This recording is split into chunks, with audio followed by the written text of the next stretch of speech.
Virgo, a bomb, not a grenade, something you could see coming, something with enough warning to brace. Um, a bomb, the kind that arrives without sufficient preparation, that lands in the middle of an ordinary moment, an ordinary conversation, an ordinary day, and rearranges the landscape before you've had a chance to adjust to the rearrangement. And the heart next to it, that emoji, sitting alongside the explosion, is doing something intentional. Um, it's telling you the nature of the bomb, not destructive, not harmful, the kind that clears something uh, to make room for something else, um, the kind that arrives from love rather than from damage. Those are the most disorienting bombs of all. Um, let's talk about what makes something genuinely shocking in the emotional context of someone saying something significant to you. Because shock, real shock, the kind that stops you mid sentence, mid breath, um, doesn't come from the unexpected alone. It comes from the gap. The specific gap between what you had been operating with, um, the assumption, the story, the working theory about where things stood, and the reality that just walked into the room and introduced itself. And that gap, uh, however large or small, um, requires the system to update rapidly while the moment is still happening. Um, while the person who just said the thing is still right there watching you receive it. And that specific experience, uh, updating rapidly in real time in front of someone, is why significant things said by significant people produce such a particular quality of feeling. Not just surprise, uh, something closer to the world just reorganized and I haven't caught up yet. And I need a moment, uh, but the moment isn't available because they're right there waiting. Um, so let's prepare you not for the content. We can't know the exact content, but for the experience of receiving it.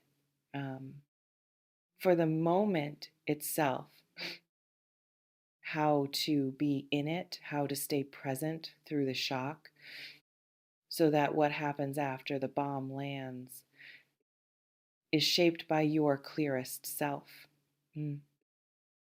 rather than by the overwhelmed, catching up, didn't see this coming self. Because the first 30 seconds after something significant is said, um, are the most important 30 seconds in the entire exchange. What happens in those 30 seconds, the look on your face, the quality of your presence, the first words out of your mouth, tells the person who just said the thing, um, everything. Whether the bomb was safe to drop, whether the risk was worth it. whether what they just offered, um, however significant, however long held, landed somewhere that can hold it. Those 30 seconds managed well um, can open everything. Managed poorly, not from malice, just from the overwhelm of the moment, um, can close something that took enormous courage to open. So let's talk about how to manage them well. This reflection invites you to consider what is your default response when something lands that you weren't expecting, not the considered response, the automatic one, uh, the one that happens before you've decided what to do. Do you go quiet? Do you deflect with humor? Do you immediately start processing out loud, um, filling the space with words before you know what you actually think? Do you pull back physically, emotionally, creating distance while you catch up? Uh, because knowing your default, honestly, without judgment, is what allows you to choose differently when the moment arrives, rather than being governed by the automatic, um, rather than having the default run the most important 30 seconds without your conscious participation. Now, uh, who is dropping this bomb? Because the title doesn't specify, and the someone is doing work here that deserves attention. Um, Someone specific in your life with enough proximity to what you feel and what you've been navigating to have something to say that would genuinely shock you. Um, and that specificity, the fact that this person can shock you, tells you something important. It tells you that they have access to something real, that they've been paying attention at a level or carrying something at a level uh, that you didn't fully account for. That there's a gap between what you thought you knew about where things stood and what's actually been present. Um, because people who don't matter, who have no access to anything real in your landscape, can't drop bombs. They can only make noise. Noise doesn't shock, um, it just sounds. Bombs require proximity, require something real at stake, um, require the person dropping it to have gotten close enough to something that matters, that what they say actually lands with weight. Um, this person has that proximity. Um, Whether you fully realized it or not, they've been operating from a place closer to the center of things than perhaps you've been acknowledging. Um, and what they're about to say, whatever form it takes, is coming from that proximity, from having seen enough uh, or felt enough, um, or carried something long enough that saying it finally became necessary. Let's talk about the different kinds of bombs um, in the love and connection context because they require different responses. And knowing which kind is arriving, even imperfectly, even in the moment, um, is what shapes the quality of your 30 seconds. The confession bomb. I have feelings for you. Uh, or some version of that said after holding it for long enough that the holding became impossible. Said because the cost of not saying it exceeded the cost of saying it. Said with the specific quality of something that has been rehearsed uh, and then abandoned in favor of just saying it imperfectly in whatever words were available. Um, this bomb, if this is the one, requires a specific kind of receiving, um, one that honors the courage it took um, before it processes whether the feeling is returned, before it decides what to do with it. The courage deserves acknowledgement first, separately from whatever the response turns out to be. Because telling someone you love them after carrying it in silence is one of the braver things a person can do. And bravery, regardless of outcome, deserves to land somewhere that recognizes it.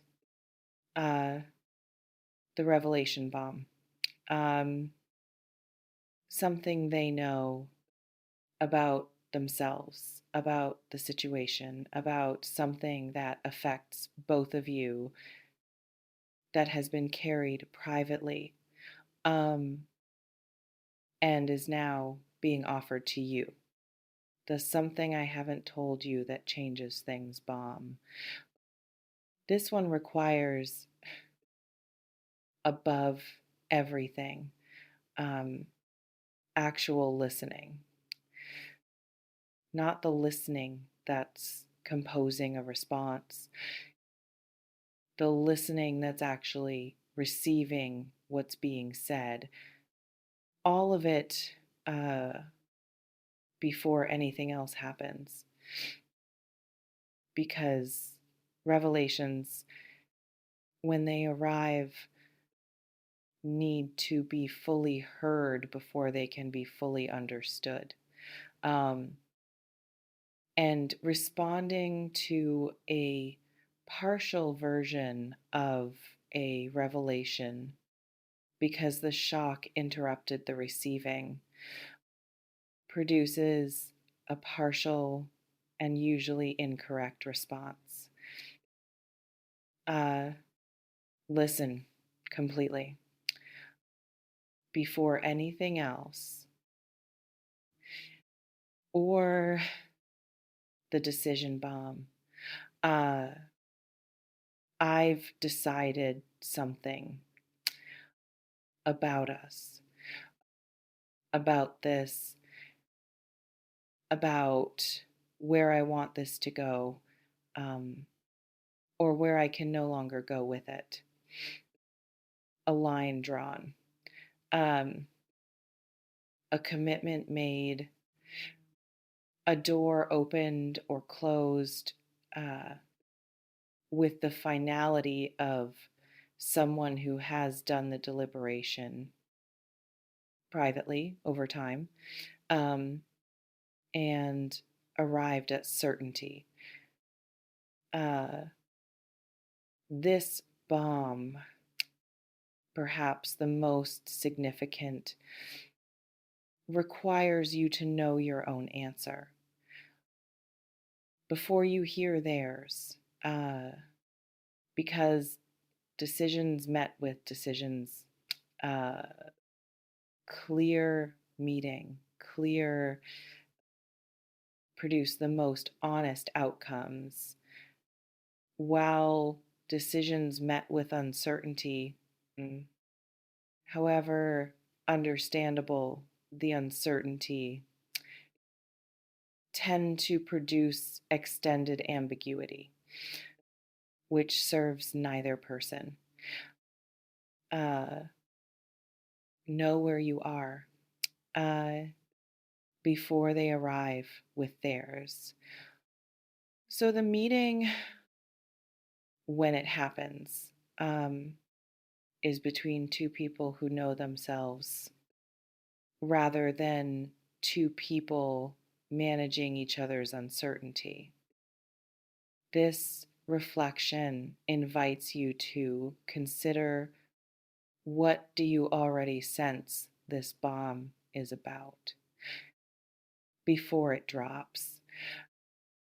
Because something in you, uh, that specific knowing that operates beneath the level of conscious thought, probably already has a sense, a lean, an intuition about what the significant thing is, um, that you may have been not quite letting yourself name.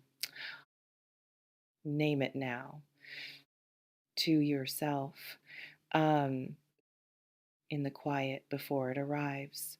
Um, because naming it, even approximately, means the shock has slightly less distance to travel and slightly less distance in the 30 seconds that matter is the difference between catching up quickly and still catching up when the moment has already moved past. Uh, Now, the wow in this title, because that word sitting right at the front is doing something specific. Um, wow is the sound the system makes when reality arrives larger than the container that was prepared for it. Um, it's not a word someone decides to say. It arrives from the body before the mind has processed enough to produce language. Um, it's the sound of, this is more than I had room for, and I'm going to need a second. Um, give yourself that second when it comes. Actually, give it to yourself without apology, without rushing past the wow to get to the composed response. Um, because the wow expressed or internal is honest, and honesty, um, in the moment of receiving something significant, is more valuable than composure. The person dropping this bomb, um, the one who held it long enough to say it, doesn't need your most composed response. They need your most real one. And real in this moment might start with wow. And that's uh, genuinely enough, um, as a beginning, as the first honest syllable of a response that builds from there. Here's what the bomb is landing in uh, right now. Um, and this matters for how you receive it. It's landing in your actual life, uh, not the idealized version, not the life where everything is resolved and you have clarity about what you want and perfect readiness to receive significant things cleanly. The actual life, uh, with everything that's complicated right now, everything that's unresolved, everything that's been requiring your attention and energy and hasn't fully released it yet. The real life, uh, the one where significant things tend to arrive, not when you're ready, but when they're ready. Um, and the real life, however imperfect, is the right place for this to land.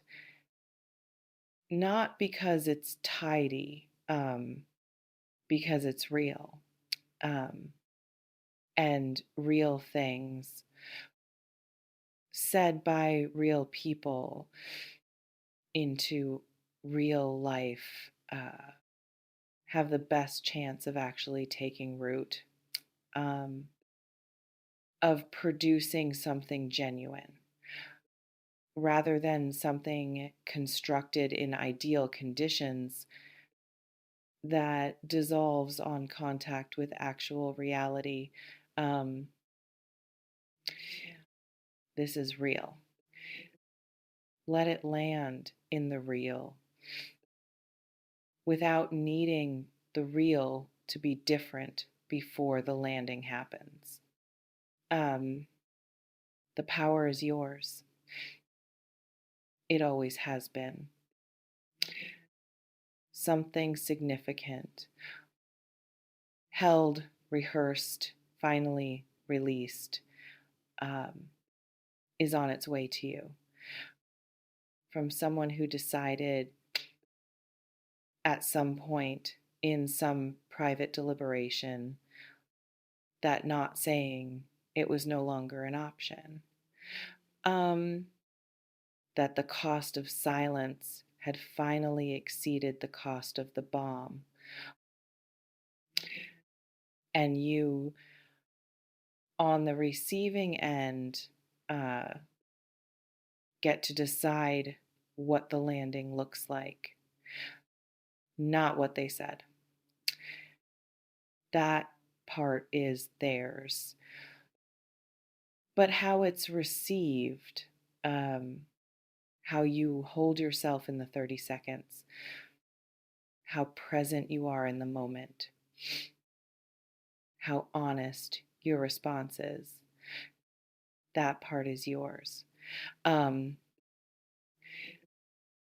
Own it fully with the specific, grounded, I am here for this presence, um, that makes even the most shocking thing landable, um, receivable, worth the dropping, um, because it is worth it. Um, Whatever it is, it was worth holding, um, worth saying, worth the shock of arrival, worth every uncomfortable second of two real people uh, in a real moment saying something true to each other. Um, that's always worth it. Every single time. Take what resonates, softly release the rest, trust yourself. Tell me in the comments what's the most significant thing someone has ever said to you that you weren't prepared for.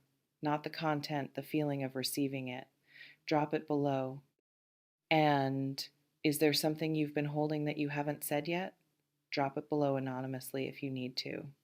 Sometimes writing it here is the first step. That's everything today. Go be present for whatever's coming, all 30 seconds of it, especially the first ones. Those are the ones that matter most. See you soon.